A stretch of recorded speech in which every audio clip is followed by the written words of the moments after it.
Assalamualaikum dan salam Malaysia Madani. 15 Mac kembali membicarakan 5 berita pilihan dalam berita 5 at 5. Menteri Besar Johor Datuk On Hafiz Ghazi menyambut baik pengumuman insentif oleh Kerajaan Persekutuan kepada negeri tersebut dengan harapan untuk melaksanakan sebaik mungkin demi pembangunan rakyat.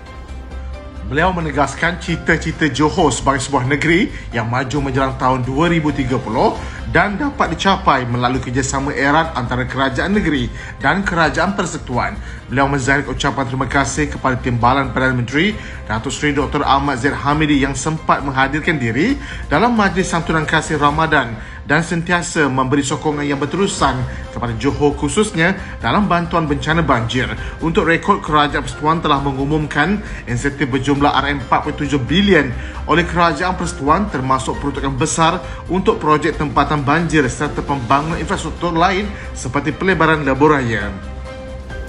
Kerajaan memutuskan untuk meminda beberapa syarat permohonan Malaysia Rumah Keduaku MM2H bagi menarik lebih ramai peserta warga asing ke negara ini. Timbalan Perdana Menteri Datuk Seri Dr. Ahmad Zaid Hamidi mengumumkan beberapa perubahan tersebut, antaranya adalah penyesuaian jumlah simpanan yang diperlukan yang kini dibahagikan pada 3 kategori iaitu platinum, emas dan perak. Beliau yang juga Presiden UMNO berkata selain itu, kerajaan perlu mengadakan kerjasama dengan Jabatan Immigration untuk mempermudahkan proses permohonan. Kebiasaannya kelulusan diberikan dalam tempoh 3 hari bekerja setelah borang permohonan lengkap dihantar mengikut syarat-syarat yang ditetapkan. Pada masa yang sama, pemohon Malaysia Rumah Keduaku MF2H tidak dibenarkan menjual hartanah yang dibeli sebelum tempoh matang selama 10 tahun dan visa akan disambung setiap 5 tahun. Keputusan ini menunjukkan kesian kerajaan dalam menarik lebih banyak peserta MM2H ke Malaysia dengan menawarkan kemudahan-kemudahan yang lebih baik serta mempermudahkan proses permohonan.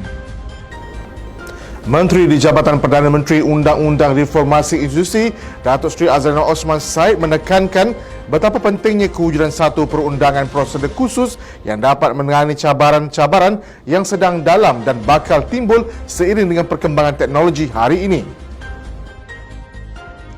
Beliau yang juga Ketua Perangan UMNO berkata demikian menerusi hantaran dalam laman Facebooknya. Berikutan berlangsung mesyuarat jawatankuasa kerja cadangan pengumpulan undang-undang baru berkaitan dengan kemudatan jenayah dalam talian Bil 2 Palang 2024. Beliau menekankan bahawa dengan kemajuan teknologi khususnya dalam bidang kerjasama pembuatan AI adalah penting kerajaan bersiap sedia dengan merangkakan undang-undang yang relevan agar negara dapat menangani isu-isu yang timbul seiring dengan perkembangan teknologi terkini. Beliau berkata demikian selama hari mesyuarat yang dihadiri oleh Menteri Komunikasi Ahmad Fahmi Fadzil serta beberapa wakil lain yang membincangkan tentang cabaran-cabaran yang sedang dihadapi dan akan datang dalam era teknologi yang semakin canggih.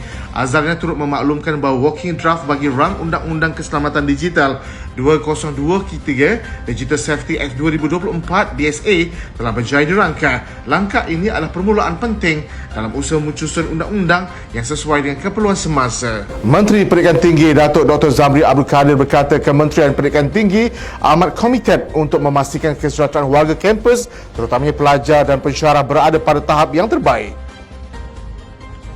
Program Semarak Kampus Madani diumumkan sebagai inisiatif turun parang yang dirancang khusus untuk memudahkan pengurusan KPT mendekati dan memahami keperluan warga institusi pendidikan tinggi melalui pengalaman langsung di kampus. Penerapan program ini melalui 3P iaitu turun padang, memahami keadaan dan mencari penyelesaian sebagai asas utama pelaksanaannya. Beliau menjelaskan antara objektif program ini termasuklah mengenal pasti masalah dan isu sebenar di IPT melalui sesi lawatan dan dialog bersama pemegang taruh, warga dan pelajar IPT. Selain itu, program ini juga bertujuan untuk berkongsi aspirasi dan hala tuju terkini sektor pendidikan tinggi negara secara terus kepada pemegang taruh, warga serta pelajar di IPT. Kenyataan Ketua Pergerakan Pemuda UMNO Malaysia Dr. Muhammad Akmal Saleh berhubung pergalakan pendidikan dari pelbagai aliran dan penekanan pendidikan satu aliran adalah penting untuk diambil kira dalam konteks memupuk negara bersatu padu dan harmoni. Esko Pergerakan Pemuda UMNO Malaysia Datuk Seri Fazlis Hazuddin Ismail berkata hal tersebut bukannya hanya bersifat kaum tetapi ia harus menjadi sistem sekolah kebangsaan dan menonjolkan imej negara.